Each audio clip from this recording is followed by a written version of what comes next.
et voir une question alors là essentielle qu'on a déjà plus ou moins abordée en théologie, la question de la divinité de Jésus. Je crois que la première remarque que nous pouvons faire en abordant ce sujet, c'est que c'est un sujet qu'on ne peut aborder qu'en tremblant, si j'ose dire. C'est un petit peu le cœur de la révélation du Nouveau Testament, un petit peu une sorte de terre sainte, si j'ose dire, et en même temps ne pas oublier que, à cause de cette question, des bûchers ont été allumés, et y compris parfois par des protestants eux-mêmes, n'est-ce pas? Et qu'on ne peut pas, évidemment, traiter une telle question à la légère. La deuxième remarque, c'est que la divinité de Jésus est vraiment la pierre de touche de la vraie foi.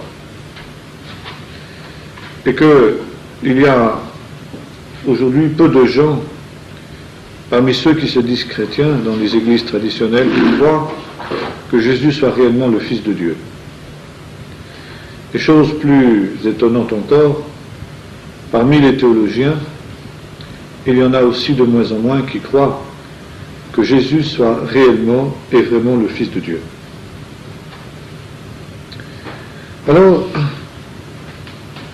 notre première démarche, après ces quelques mots d'introduction, va consister à constater qu'il y a d'abord le besoin spirituel que Jésus soit réellement le Fils de Dieu. Ensemble, la dernière fois, nous sommes arrêtés sur cette affirmation de l'apôtre Paul. Il a paru comme un simple homme. Et c'est vrai, comme un simple homme. Ainsi que le dira aussi le prophète Ésaïe, il n'avait ni beauté ni éclat pour frapper les regards, et rien qui puisse nous plaire. Néanmoins, quand nous regardons ce qu'a été Jésus et ce que le Nouveau Testament nous dit de lui, alors nous sommes obligés de constater qu'il était plus qu'un simple homme. Même s'il a paru comme un simple homme, il était plus qu'un simple homme. Nous avons affaire ici à un homme extraordinaire. Extraordinaire par son enseignement. Nous sommes obligés de dire, comme l'ont dit ses contemporains, jamais homme n'a parlé comme cet homme. Extraordinaire, deuxièmement, par sa sainteté, en sorte que nous sommes obligés de dire de lui, eh bien, Saint, Saint, Saint est l'Éternel. Et puis, extraordinaire aussi par ses affirmations. Car lui-même a revendiqué ce caractère divin que la Bible lui attribue. Lui-même a revendiqué qu'il était l'égal du Père quant à sa nature divine, l'unité profonde avec le Père, en sorte que, de deux choses l'une, ou bien Jésus était fou d'orgueil, ou bien alors la prétention qu'il a d'être d'essence divine était vraiment fondée. Et finalement, tout le débat se situe à ce niveau-là.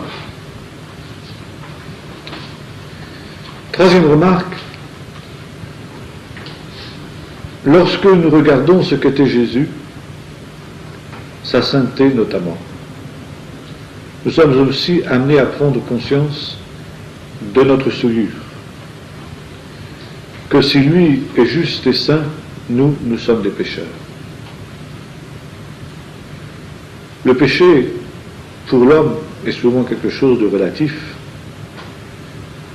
Et lorsque l'homme se compare à un autre homme, il a tendance à s'excuser parce qu'il discerne des failles dans la vie de cet autre homme. Mais lorsque nous regardons Jésus et que, en lui précisément, nous ne discernons aucune des failles qui sont les nôtres, alors, comme le disait le prophète, eh bien, malheur à moi, je suis perdu, car je suis un homme pécheur. En face de Jésus, c'est la constatation que nous faisons. C'était déjà la réaction de quelques-uns de ses disciples, notamment de Pierre, lorsqu'après la pêche miraculeuse, soudain, ayant l'intuition de ce qu'était Jésus, il dit « Retire-toi de moi, Seigneur, parce que je suis un homme pécheur. » Et en même temps, nous prenons conscience que nous avons besoin d'un sauveur, de quelqu'un qui nous délivre du péché, de quelqu'un qui peut effacer cette souillure dont soudain, dans la présence de Jésus, nous prenons conscience. Et c'est ici que nous arrivons au nœud du problème. Si Jésus n'est qu'un simple homme, si Jésus n'est qu'un homme semblable à nous, alors il ne peut pas nous sauver. Comment pourrait-il nous sauver s'il n'était qu'un simple homme comme nous? Sa justice et sa sainteté ne pourraient profiter qu'à lui-même. Et alors, nous serions amenés à nous écrier comme le faisaient les disciples, qui peut être sauvé? Or, la réponse de Jésus à cette question était significative. Aux hommes, c'est impossible, mais à Dieu, tout est possible. Donc, si Jésus n'est qu'un simple homme, aux hommes, c'est impossible. Mais à Dieu, tout est possible. Encore une fois, si Jésus n'est qu'un simple homme, même un homme extraordinaire, exceptionnel, il ne peut en aucune manière nous sauver. Et c'est ici que nous sommes amenés à prendre conscience de l'enjeu de cette question. Ce n'est pas simplement un débat académique que cette question de la divinité de Jésus. Ce n'est pas uniquement une question de théologie dont on peut se gargariser. C'est une question vitale, c'est une question de vie ou de mort. Avec cette question, tout l'édifice de l'Évangile s'écroule ou bien subsiste, selon non pas la réponse que nous allons donner subjectivement, mais selon la réponse véritable.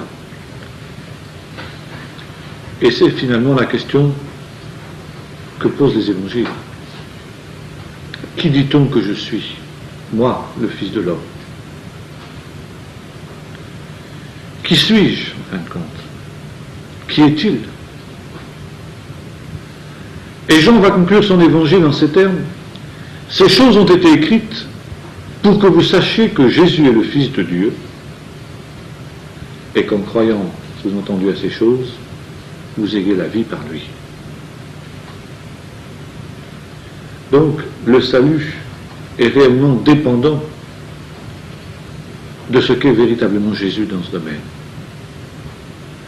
Où il est le Fils de Dieu, et il peut sauver parfaitement ceux qui croient en lui, ou il n'est qu'un simple homme, et dans ce cas-là, eh bien, toute la confiance que nous pouvons mettre en lui est vaine.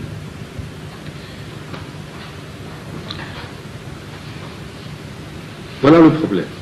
Le problème tel qu'il se situe. Alors, comment répondre à cette question? Jésus était-il de nature divine? Faisons un ensemble de constatations, ensuite nous allons essayer d'aller un petit peu plus loin. Premièrement, nous constatons que Jésus s'est placé au-dessus de toute créature.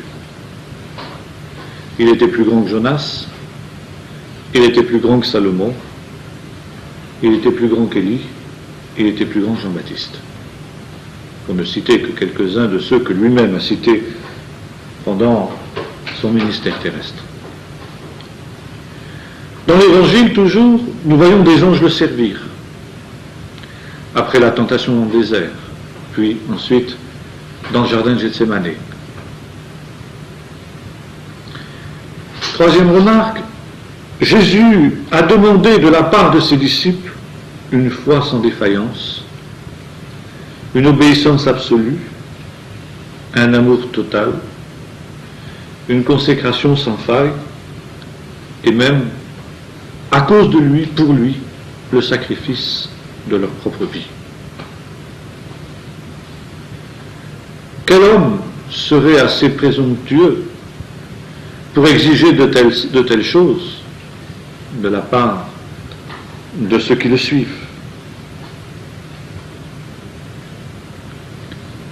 Autre remarque, Jésus se présente comme celui qui peut baptiser du Saint-Esprit. Il promet le Saint-Esprit. Ensuite, comme celui qui peut pardonner les péchés. Et il le prouve. Alors qu'on avait amené le paralytique, Jésus dit, mon enfant, tes péchés te sont pardonnés. Et les pharisiens qui sont là, en bons théologiens, ils ont raison, disent, cet homme blasphème, car qui peut pardonner les péchés? Qui a le pouvoir de pardonner les péchés? Si ce n'est Dieu seul, et ils ont raison, les pharisiens. Et Jésus ne les contredit pas. Mais pour que vous sachiez, dit-il, que le Fils de l'homme a sur la terre le pouvoir de pardonner les péchés, je te le dis, dit-il au paralytique, lève-toi, prends ton lit et marche.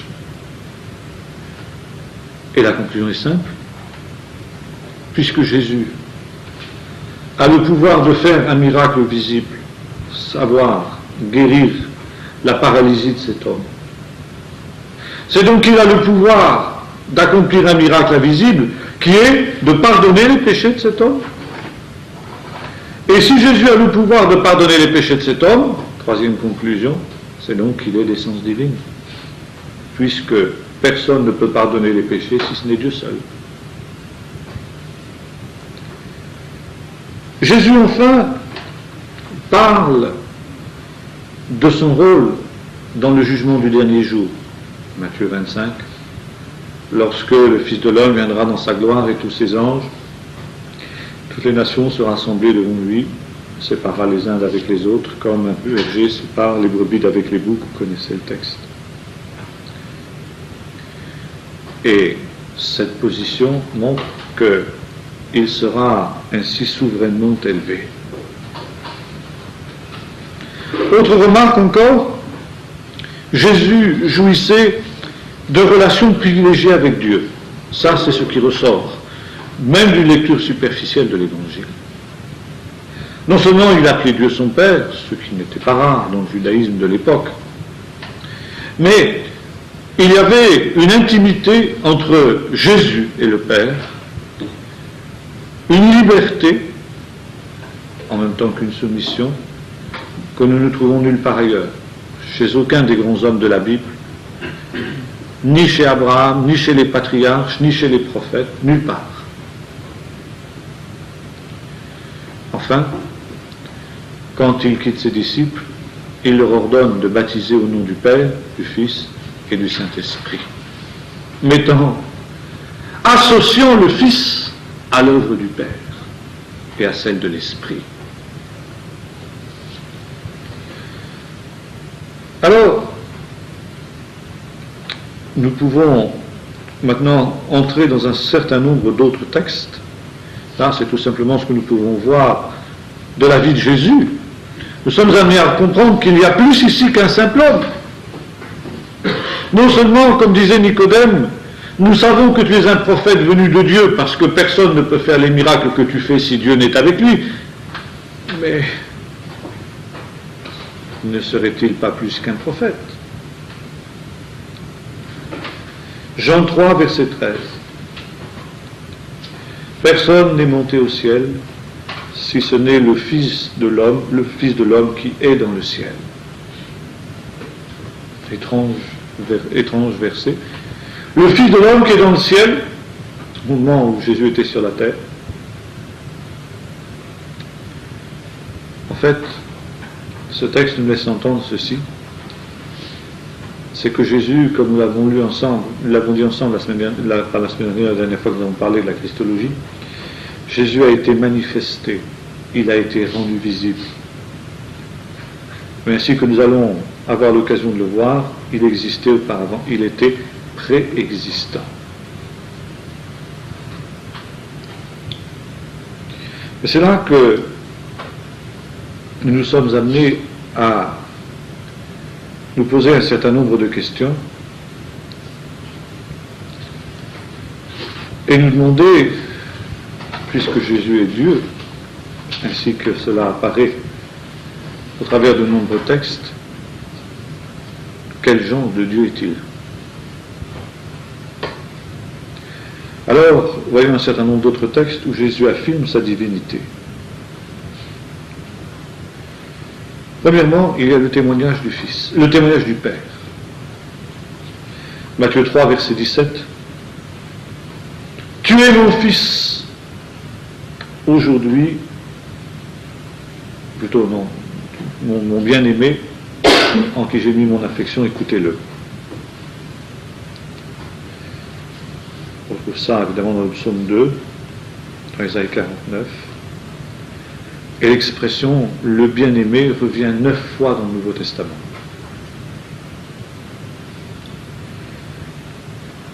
Deuxième remarque, Jésus n'a jamais cité Joseph comme étant son père. Nulle part. Par contre, Jésus a souvent parlé du Père, de son Père, mais il était clair que ce Père auquel il se référait n'était autre que de lui-même. Matthieu 11, verset 27, Matthieu 16, verset 15 à 17, Matthieu 18, verset 10, Matthieu 20, verset 23, etc., etc. Ça, c'est simplement quelques textes parmi d'autres.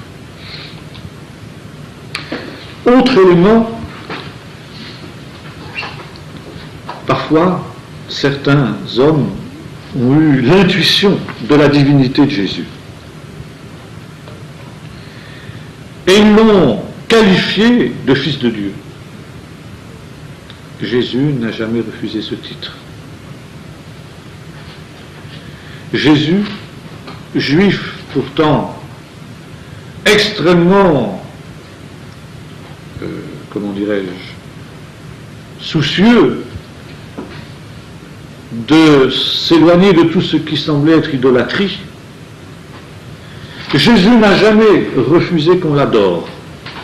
Or, l'adoration est quelque chose qui ne revient qu'à Dieu. Et nous voyons, par exemple, dans l'Apocalypse, lorsque Jean veut tomber au pied de l'ange et adorer l'ange, ce dernier qui s'y oppose, pourtant c'est un ange, dit non, adore Dieu. Or, Jésus, lui, accepte l'adoration que des hommes et des femmes lui adressent. Il reçoit ces hommages-là. Alors encore une fois, ou bien il est fou d'orgueil, comme disaient certains de ses adversaires, ou bien alors ce sont des prétentions qui sont exactes, mais n'importe comment. Ces prétentions-là sont tellement exorbitantes qu'on ne peut pas les écarter d'un revers de la main, elles sont trop nombreuses. Et il faut, en toute objectivité, examiner à fond cette question. Exemple de cette adoration des hommes. Tu es le Fils du Dieu vivant, dira Pierre dans le texte bien connu de Matthieu 16. Ou Nathanaël qui dit « Je crois que tu es le Messie, le Fils de Dieu ». Maintenant, il y a un autre témoignage aussi tout à fait étonnant, c'est le témoignage des démons. Quand Jésus chassait des démons, parfois certains démons lui disaient « Je sais qui tu es, le Fils de Dieu ». Et Jésus les faisait taire, il ne voulait pas recevoir ce témoignage des démons. Matthieu 4, verset 3, Matthieu 8, verset 29, Marc 3, Marc 5, verset 7, etc., etc.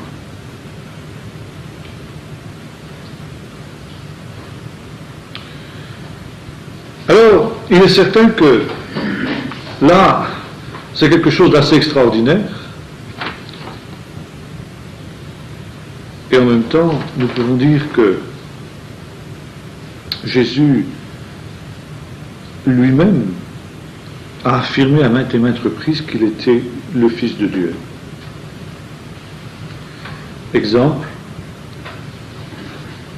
alors que ses adversaires lui reprochent en quelque sorte d'être un fils illégitime, un enfant illégitime, oui, Jésus va réaffirmer qu'il est venu du Père, dit-il. Il réclame pour lui le droit d'être cru, et la preuve qu'il est le Fils de Dieu, ce sont les œuvres qu'il accomplit. Les œuvres qui manifestement indiquent qu'il vient de Dieu. Et ce faisant, il reçoit l'approbation de Dieu.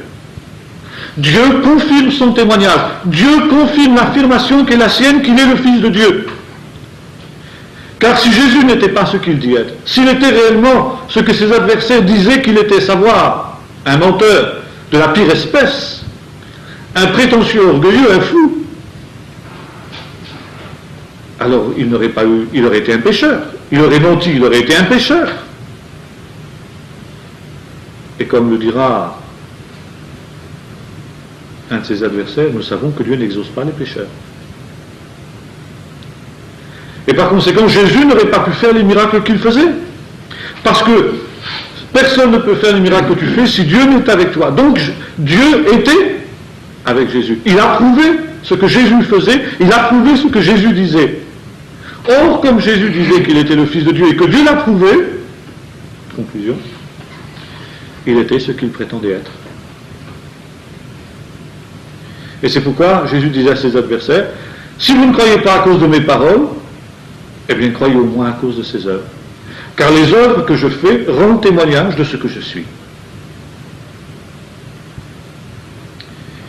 Il était certain que ceci est capital. Car si Jésus n'était pas ce qu'il a dit qu'il était, il aurait été un pécheur, et un pécheur, bien entendu, ne peut pas sauver ni expier pour un pécheur. Et puis, il y a encore un autre point extrêmement important qui nous prouve la divinité de Jésus, c'est la résurrection.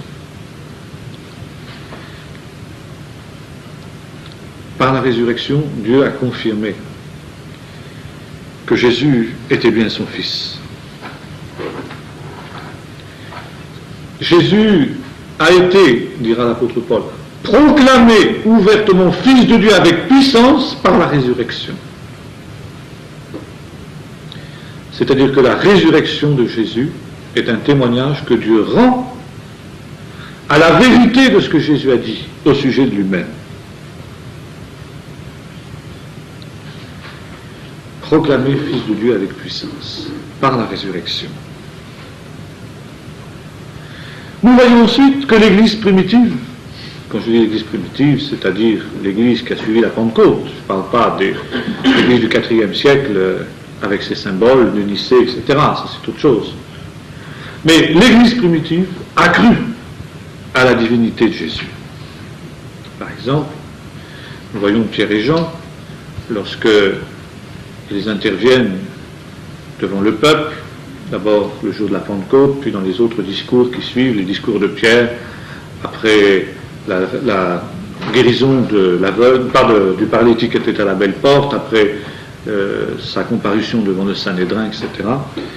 Il affirme que toute la maison d'Israël sache avec certitude que Dieu a fait Seigneur et Sauveur ce Jésus que vous avez crucifié. Et il n'y a sous le ciel aucun autre nom qui a été donné aux hommes par lequel ils puissent être sauvés. Et voilà, ici, la certitude que, immédiatement après la Pentecôte, les disciples ont réalisé que Jésus était réellement le Fils de Dieu. Même chose au moment du baptême de l'Éthiopien.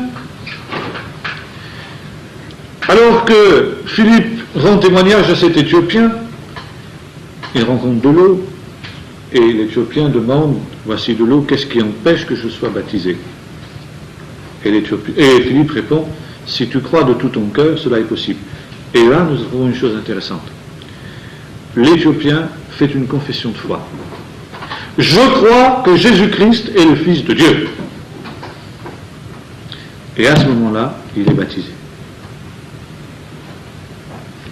Par conséquent, c'est très intéressant ce texte, parce que ça montre que la condition pour le baptême dans l'Église primitive était que celui qui était baptisé croit à la divinité de Jésus.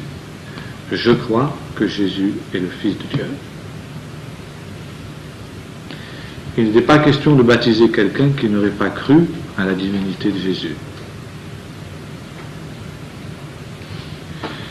Et ça, c'est extrêmement intéressant, parce que nous nous rendons compte que l'Église primitive, dès le départ, a cru à la divinité de Jésus, et que ce n'est pas, comme l'affirment un certain nombre de théologiens modernes, quelque chose qui est né beaucoup plus tard, notamment par l'apôtre Paul, etc., etc. Il y a un témoignage des disciples qui ont reconnu la divinité de Jésus. Autre exemple, Thomas. Lorsque cet incrédule, quelques jours après, voit Jésus ressuscité, qui lui apparaît et qui lui montre ses plaies, son côté, ses mains, etc. Thomas se prosterne, encore une fois, on ne se prosterne que devant Dieu, et il dit « Mon Seigneur et mon Dieu ». Et Jésus ne le reprend pas. Jésus ne dit pas « Oh là, qu'est-ce que tu es en train de dire ?» Non, parce que tu as vu, tu as cru. Tu as cru quoi? Ça, que j'étais le Fils de Dieu. Heureux ceux qui auront cru sans avoir vu, dira Jésus.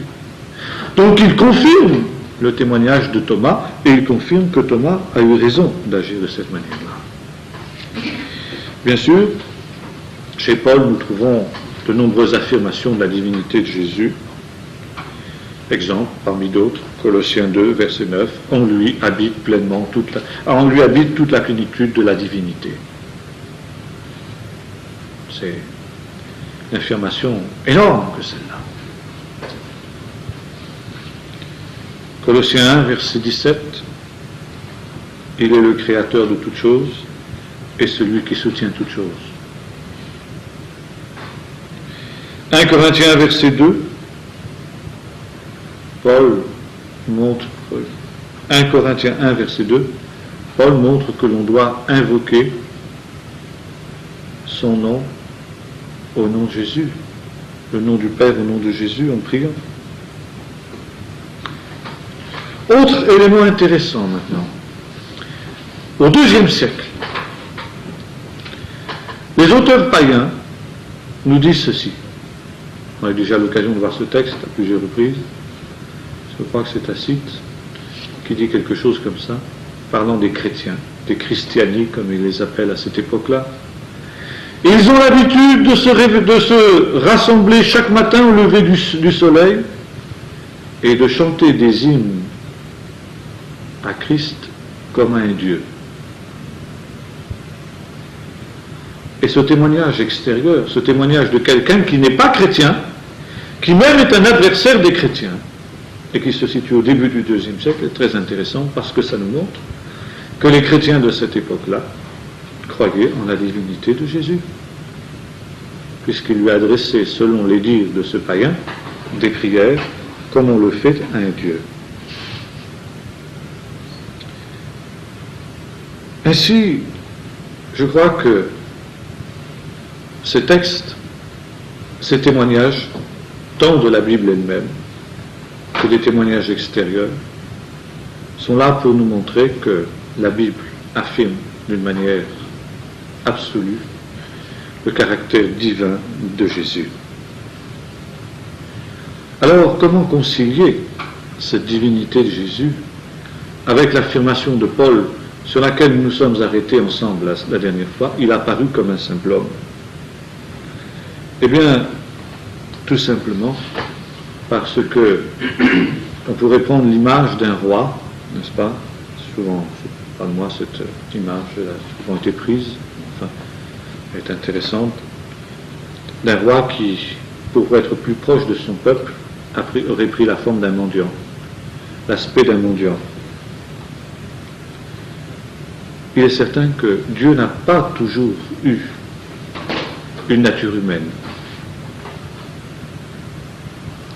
Mais ceci tout simplement parce que l'homme n'est pas éternel. Mais Dieu est devenu homme dans le temps. Il est devenu homme en Jésus, lorsque la plénitude des temps a été accomplie. Maintenant, voyons encore un certain nombre d'attributs qui prouvent d'une manière certaine la divinité de Jésus. Nous avons vu que Dieu peut se définir par un certain nombre d'attributs. Et comme nous avons fait de la théologie, nous avons étudié successivement les différents attributs de Dieu. Or, il est intéressant de constater qu'en ce qui concerne Jésus, nous trouvons aussi les mêmes attributs que ceux que nous avons trouvés en Dieu. Quelques exemples. Il y a d'abord des noms divins qui sont attribués à Jésus. Les théologiens ont noté qu'il y a 16 noms divins qui sont attribués à Jésus. Bon, je ne vais pas les citer, n'est-ce pas? On en trouve dans l'Ancien Testament, Père éternel, Prince de paix, etc. Dieu puissant, le fameux texte d'Ésaïe. Emmanuel, dans un autre texte d'Ésaïe, Dieu avec nous, etc. Bon, ça c'est l'Ancien Testament, c'est attribué au Messie. Mais enfin, c'est tout de même intéressant à noter. Maintenant, premier attribut, l'omnipotence, c'est-à-dire l'attribut par lequel Dieu est capable de faire tout ce qu'il veut, avec cette nuance que nous avons précisée, et qui est conforme à sa nature. Ça veut dire que Dieu ne voudra rien faire qui soit contraire à sa nature. Ça veut dire que Dieu ne commettra ni le mal, ni l'injustice, ni l'iniquité sous aucune forme qu'elle soit. Prenons par exemple le texte de Jean 5, verset 25, où nous lisons ceci: voici l'heure vient, où ceux qui dorment dans les sépulcres entendront la voix du Fils de l'homme, et ceux qui l'auront entendu vivront. Ainsi Jésus montre sa puissance sur la mort.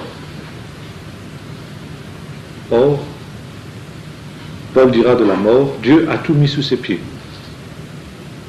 Donc Jésus est plus grand que la mort. Jésus est plus puissant que la mort. Il est plus puissant que le plus puissant des ennemis. Continuons. Éphésiens 1, versets 20 à 23. Dieu l'a placé au-dessus de toute domination et de tout nom que l'on peut nommer, dira l'apôtre Paul. Nous citions tout à l'heure Colossiens, il soutient toutes choses par sa parole toute puissante. C'est en lui, par lui et pour lui que toutes choses ont été créées, celles qui sont, celles qui viendront, n'est-ce pas? Il est le commencement, il est la fin. L'omnipotence du Messie. Il y a là un attribut proprement divin. Deuxième attribut divin que l'on retrouve chez Jésus, l'omniscience. La capacité de tout savoir, si vous préférez. Or, il est bien certain qu'il y a de nombreux exemples d'omniscience dans la vie de Jésus. Un exemple parmi d'autres, la Samaritaine. Quand la Samaritaine lui dit « je n'ai pas de mari », Jésus lui dit « tu as bien fait de dire « je n'ai pas de mari », car tu as eu 5 maris et celui que tu as maintenant n'est pas ton mari. » Et c'est cela qui convainc la Samaritaine. Autre exemple, Jésus avec Nathanaël. Voici venir un Israélite dans le cœur duquel il n'y a pas de fraude. Rabbi, d'où me connais-tu? Quand tu étais tout à l'heure sous le figuier et que ton frère t'a appelé, je t'ai vu. Rabbi, tu es le fils de Dieu, tu es le roi d'Israël. Conclusion. Il a raisonné juste, Nathanaël. Quelqu'un qui a une telle omniscience ne peut être qu'un être de nature divine. Tu es le fils de Dieu. D'autres textes où il nous est dit que Jésus ne se fiait pas dans ses adversaires parce qu'il savait ce qu'il y avait dans l'homme. Il savait ce qu'il y avait dans leur cœur. Et souvent nous retrouvons ces pensées. Jésus connaissant leurs pensées. Par exemple, quand nous citions tout à l'heure le cas du paralytique où les pharisiens murmuraient en disant cet homme blasphème car qui peut pardonner les péchés si c'est Dieu seul. Jésus connaissant leurs pensées dit. Jésus savait ce que pensaient les hommes. Il y a aussi cet épisode où, juste avant la Pâque, les disciples demandent « Où veux-tu que nous préparions la Pâque ?» Et Jésus dit « Bien voilà, vous entrerez dans la ville, et là vous rencontrerez un homme qui porte une cruche d'eau, vous lui direz où est le lieu dans lequel, le maître a dit où est le lieu dans lequel je mangerai la Pâque avec mes disciples, il nous montrera une chambre haute toute meublée. » Et tout s'accomplit exactement comme Jésus l'a dit. Même chose avec l'anneau des rameaux. Entrez dans la ville, vous trouverez un anneau comme ci, comme ça, etc., sur lequel personne ne s'est jamais assis. Et si le maître vous demande qu'est-ce qui se passe, eh bien vous direz, eh bien voilà, le maître en a besoin, le Seigneur en a besoin. Jésus aussi annonce sa passion, sa mort et sa résurrection. Avec précision, voici nous montons à Jérusalem et le Fils de l'homme sera livré entre les mains des pécheurs qui le crucifieront et le troisième jour il ressuscitera. Jésus annonce la trahison de Pierre. Quand ce dernier fait des grandes déclarations, j'irai avec toi à la mort, il dit bien voilà, avant que le coq chante, tu m'auras renié 3 fois. Puis Jésus annonce sa résurrection. Mais je vous précéderai en Galilée. Plus tard, il annoncera la mort de Pierre, disant bien voilà, quand tu seras vieux, un autre te conduira là où tu ne voudras pas. Et il indiquait ainsi de quelle mort Pierre devait glorifier Dieu, dit l'apôtre Jean qui ensuite avait assisté à l'accomplissement de cette prophétie de Jésus. Donc, l'omniscience de Jésus. Alors certains diront, oui, mais Jésus ne savait pas tout. Il dit dans un texte que, concernant son retour, par exemple, la date de son retour, eh bien, personne ne le sait, ni les anges du ciel, ni le Fils, mais seulement le Père. Alors on dira, mais Jésus n'était pas omniscient, il ne connaissait pas tout. Seulement, ici, il y a un autre élément qu'il faut prendre en compte, et nous aurons l'occasion d'y revenir, c'est l'incarnation. Or, dans son incarnation, Jésus a renoncé à un certain nombre de ses attributs divins, ou plus exactement, il a accepté qu'il y ait une limitation de ses attributs divins. Par exemple, il y a un des attributs divins qui s'est trouvé considérablement limité pendant la vie terrestre de Jésus, c'est l'omniprésence. Car si Jésus manifestement était omnipotent, si Jésus était omniscient, bien que là aussi il y ait une certaine limitation, dans le troisième attribut divin, l'omniprésence, Jésus était considérablement limité. Parce qu'il était limité par les contraintes de son corps comme nous le sommes. Il ne pouvait pas être comme les dieux aux mêmes endroits à la fois. Ce n'était pas possible. Bien sûr, Jésus a laissé entendre que dans sa gloire éternelle, il avait cette omniprésence. Que ce soit avant son incarnation et surtout que ce soit après son incarnation. Exemple, là où 2 ou 3 sont assemblés en mon nom, je suis au milieu d'eux. Jésus, bien entendu, ne parlait pas, quand il disait cette parole, il ne parlait pas du moment où il prononçait cette parole. Mais il parlait du moment où il retournait dans la gloire, quand on s'assemblerait en son nom 2 ou 3, il serait au milieu d'eux. Et aujourd'hui, remonté dans la gloire, Jésus est omniprésent, comme l'est le Père. Et c'est d'ailleurs une des dernières paroles qu'il adresse à ses disciples avant son ascension. Allez, faites de toutes les nations des disciples, baptisons du Père et du Saint-Esprit.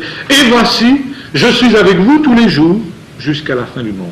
Et l'évangéliste continue, le Seigneur travaillait avec eux et confirmait sa parole par les miracles qu'il accomplissait. Et le livre des Actes montre précisément l'omniprésence de Jésus remontée dans la gloire. D'ailleurs, Jésus lui-même, un des noms du Messie, c'est Emmanuel, Dieu avec nous. Et c'est ainsi que les anges le désignent aussi à sa mère, lorsque il y a l'annonce de la naissance de Jésus.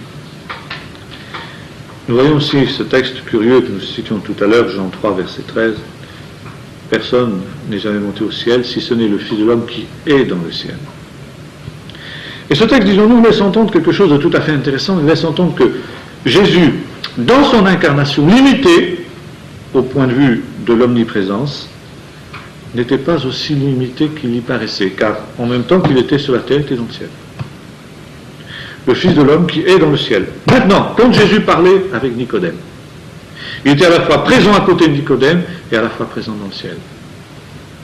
Et il y avait une réalité spirituelle qui faisait qu'il était dans une communion particulière avec le Père et qui faisait qu'il était toujours dans cette position d'une certaine manière, moindre certainement que celle qui avait précédé son incarnation. Autre exemple, dans Jean 15, où Jésus parle de son départ, justement, vous savez, c'est le discours d'adieu, il dit, vous êtes dans la tristesse maintenant parce que je vous ai dit que j'allais vous quitter, n'est-ce pas? Mais si quelqu'un garde ma parole, le Père et moi, ça c'est très intéressant, n'est-ce pas? L'omniprésence du Père est un fait. Donc le Père viendra, si quelqu'un garde ma parole, le Père l'aimera, et il viendra, il fera sa demeure en vous, mais non seulement le Père, mais moi aussi. Le Père et moi, nous viendrons, et nous ferons notre demeure chez lui. Donc, de la même manière que le Père est omniprésent, le Fils, remonté dans la gloire, sera omniprésent.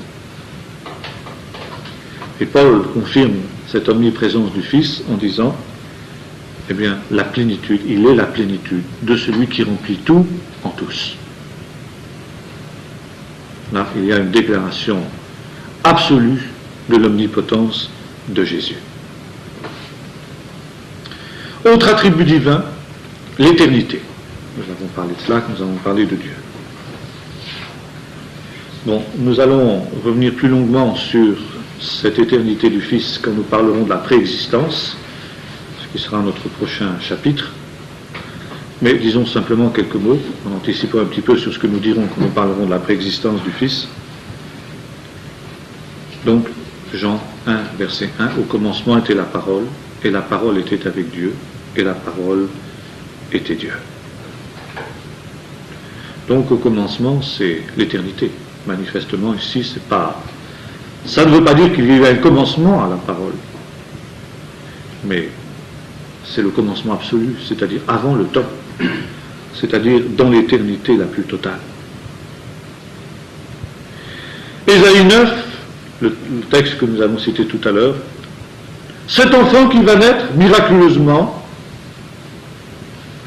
et que Dieu promet à Israël, on l'appellera Père éternel. Ce à quoi a fait écho le texte de Michée 5 que l'on connaît bien, n'est-ce pas?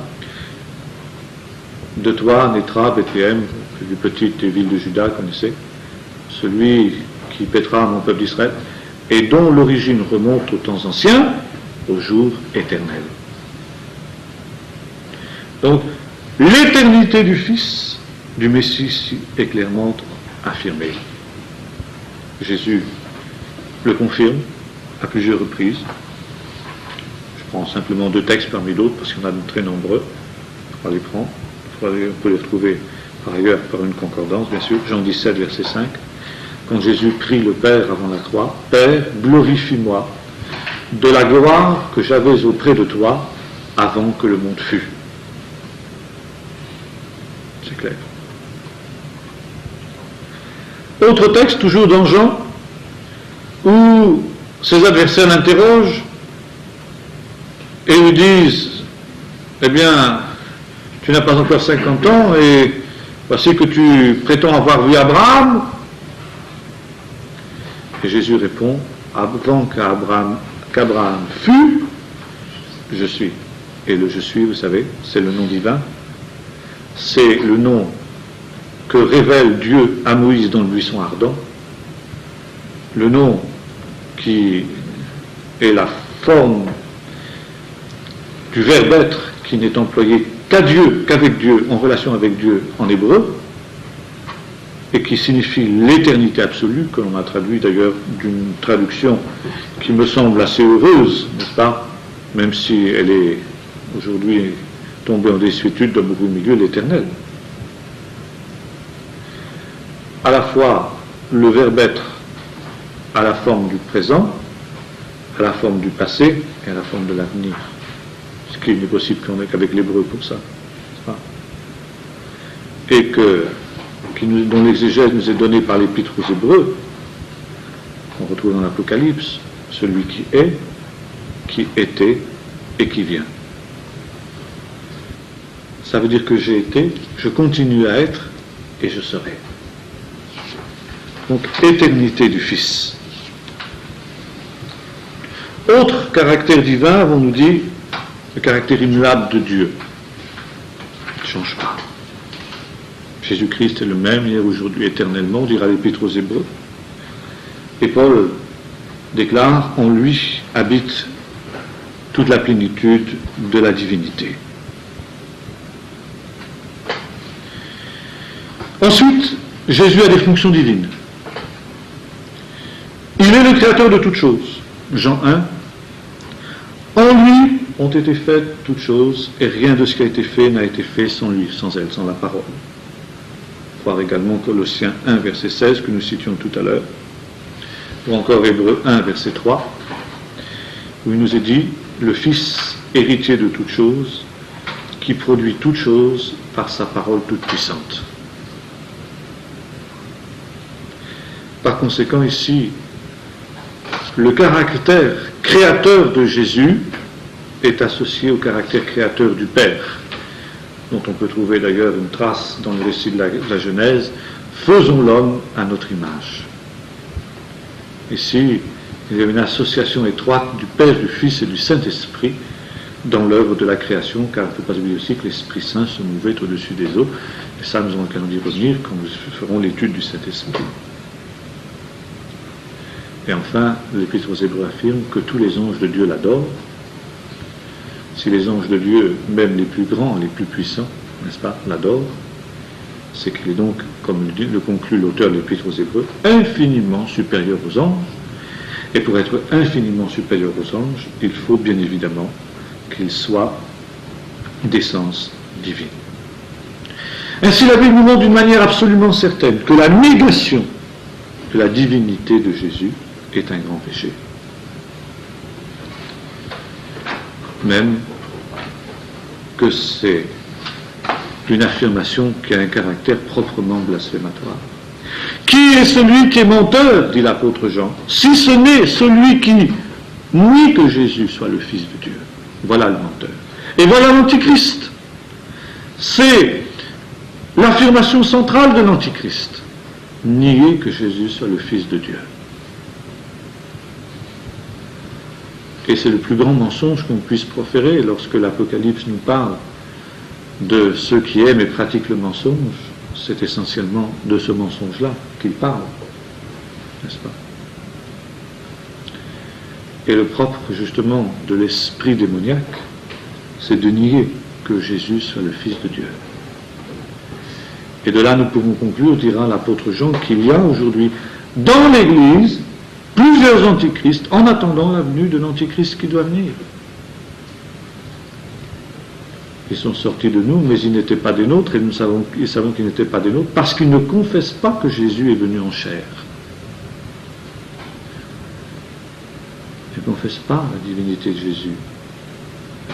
Et là, bien entendu, nous pouvons faire une application à notre temps, ou comme nous disions tout à l'heure, même parmi les théologiens et même parmi les nombreux chrétiens, peu de gens croient que Jésus soit réellement venu de Dieu, que Jésus soit réellement le Fils de Dieu.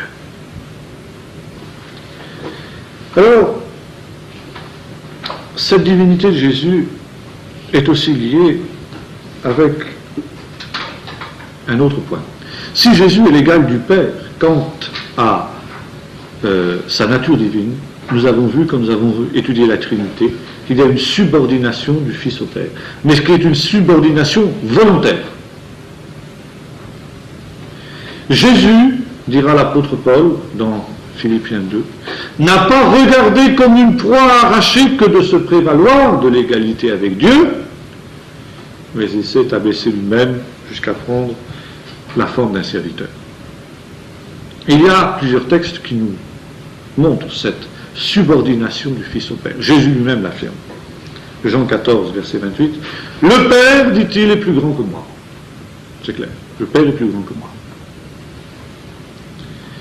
Dans plusieurs autres textes, Jésus affirme que le Fils ne peut rien faire indépendamment du Père. Il ne peut rien faire de lui-même, mais tout ce qu'il voit faire au Père, il le fait. Il fait toujours ce qui est agréable au Père. Donc il n'y a aucune initiative qui est prise par le Fils indépendamment du Père. Le Fils reçoit son autorité, son message du Père, et le Père a déterminé une œuvre que le Fils a à accomplir. Le royaume lui sera donné par le Père, et à la fin, nous dit l'apôtre Paul dans le 1er Corinthiens chapitre 15, il remettra ce royaume au Père quand il lui aura soumis toutes choses, et le Fils lui-même sera soumis éternellement au Père. 1 Corinthiens 15, versets 15 à 27. Jésus lui-même affirme que le but est le Père. Il est le chemin, la vérité et la vie. Nul ne vient au Père que par lui, mais il n'est pas le but. Il est le chemin par lequel on accède au but, qui est le Père. Et enfin, Dieu est le Dieu de Jésus. Paul l'affirme, je rends grâce à Dieu, le Père de notre Seigneur Jésus. Et Jésus considère Dieu comme son Dieu, comme son Père, mais également comme son Dieu. Néanmoins, il nous faut être très attentifs lorsque nous parlons de cette subordination du Fils au Père, de réaliser que cela n'enlève absolument rien au caractère divin de Jésus. De la même manière qu'un père et un fils sont exactement de même nature, ils sont égaux de nature, c'est évident, mais il y a une prééminence de l'un sur l'autre. Il y a une prééminence d'autorité, il y a une prédominance de dignité. Le père est plus grand que le fils. Du moins, c'est comme ça que ça devrait l'être. Aujourd'hui, dans le monde, évidemment, ça a tendance à être parfois un peu le contraire, mais enfin, c'est pas normal. Eh bien, il en va de même pour Jésus. Sur le plan de la nature, ils sont égaux. Mais il y a une prééminence de l'un sur l'autre. Il y a une prééminence du Père sur le Fils. Mais cette prééminence n'enlève rien au caractère divin, à la nature divine de Jésus. Et c'est là que nous trouvons la question que nous avions posée tout à l'heure. Quel genre de Dieu est donc Jésus? Il y a sur ce point un certain nombre de doctrines erronées, on peut dire d'hérésies, qui ont été professées dans l'Église à certaines époques et qui le sont encore. La première hérésie, c'est l'adoptionnisme. Les adoptionnistes partent du verset que nous avons cité tout à l'heure, il a été proclamé fils de Dieu par la résurrection avec puissance. Ça veut dire que Jésus n'était, enfin dans la doctrine, évidemment, la vision des adoptionnistes, pour eux, ils considèrent que Jésus était un homme comme les autres, bien qu'exceptionnel, et qu'en raison du caractère exceptionnel de l'homme Jésus, Dieu l'a divinisé, Dieu l'a adopté, si vous voulez, comme son fils. mais qui ne l'était pas au départ, qui ne l'était pas par nature. Alors cette doctrine est totalement erronée et totalement illogique. D'abord, parce que si un homme est réellement pécheur, il ne peut pas s'améliorer lui-même. Et si Jésus n'est pas un pécheur, alors d'où vient de ce qu'il n'est pas un pécheur comme les autres hommes? N'est-il pas justement à l'abri du péché, vainqueur du péché, parce qu'il a une nature qui, en quelque sorte, n'est pas seulement une nature humaine, qui est aussi une nature humaine, et ça, c'est toute l'affirmation, c'est tout le débat théologique, vous savez, du concile de Chalcédoine. Hein. Il a aussi une nature humaine, mais il a aussi une nature divine. Par conséquent, l'adoptionnisme est tout à fait illogique. D'autre part, 1 Corinthiens 15 affirme clairement, comme nous l'avons vu, la préexistence de Jésus, ce qui fait qu'il n'y a absolument aucun doute. Jésus est de toute éternité le Fils de Dieu, il est de toute éternité de nature divine, et la résurrection ne fait que proclamer d'une manière évidente pour tous le caractère divin de Jésus, mais qui existait bien évidemment avant la résurrection de Jésus. Avant la résurrection, et aussi pourrait-on dire avant l'ascension. Alors, si vous le voulez, voilà les points essentiels. Oui, on pourrait citer aussi d'autres textes, si vous le voulez. Premièrement, le texte de Jean 8, versets 16 à 33, où Jésus dit « Le Père m'a envoyé, je suis venu d'en haut, vous êtes d'en bas, moi je suis d'en haut. » Ou encore ce texte extraordinaire de Jean 13, où il nous est dit avant la fête de Pâques, Jésus qui savait que son heure était venue de passer de ce monde au Père, sachant qu'il était venu de Dieu et qu'il s'en allait à Dieu. Jésus savait qu'il était venu de Dieu et qu'il s'en allait à Dieu. Nous aurons l'occasion de revenir, nous aurons un chapitre particulier sur ce que l'on appelle la conscience de Jésus, la conscience qu'avait Jésus de lui-même, ce que Jésus pensait de lui-même, ce que Jésus savait de lui-même. Comment cette conscience lui est venue, jusqu'où elle allait, etc. C'est un chapitre extrêmement intéressant. Mais là, il est évident que Jésus avait conscience qu'il était réellement le Fils de Dieu. Jésus avait conscience de sa nature divine, et Jésus l'a proclamé, Jésus l'a affirmé. Et Jésus, ce faisant donc, en quelque sorte, est venu au milieu des hommes pour, comment dirais-je, leur permettre d'accéder au divin. Le vieux rêve de l'homme qui avait été suggéré par le serpent dans le jardin d'Éden, vous serez comme des dieux, ce qui est toujours son rêve jusqu'à aujourd'hui. Il essaie de se diviniser aujourd'hui par sa science et par sa technique, mais c'est toujours le vieux rêve. Eh bien, cela est possible en Jésus. Le Fils de Dieu, parce qu'il s'est incarné, parce qu'il est venu au milieu des hommes, permet à ceux qui croient en lui aussi d'accéder aussi au divin. Et ce faisant, comme dira l'apôtre Paul, il est devenu le frère aîné parmi une multitude de frères. Au départ, il était le fils unique, et après son œuvre rédemptrice, il devient le frère aîné. Bien sûr, il ne faut pas grossir démesurément cette affirmation, cette conclusion. Jésus sera toujours le Fils unique. Ça veut dire que même lorsque nous aurons été glorifiés, et lorsque, à notre tour, nous serons devenus semblables à lui dans l'éternité, Jésus aura toujours un caractère unique qu'aucun d'entre nous n'aura.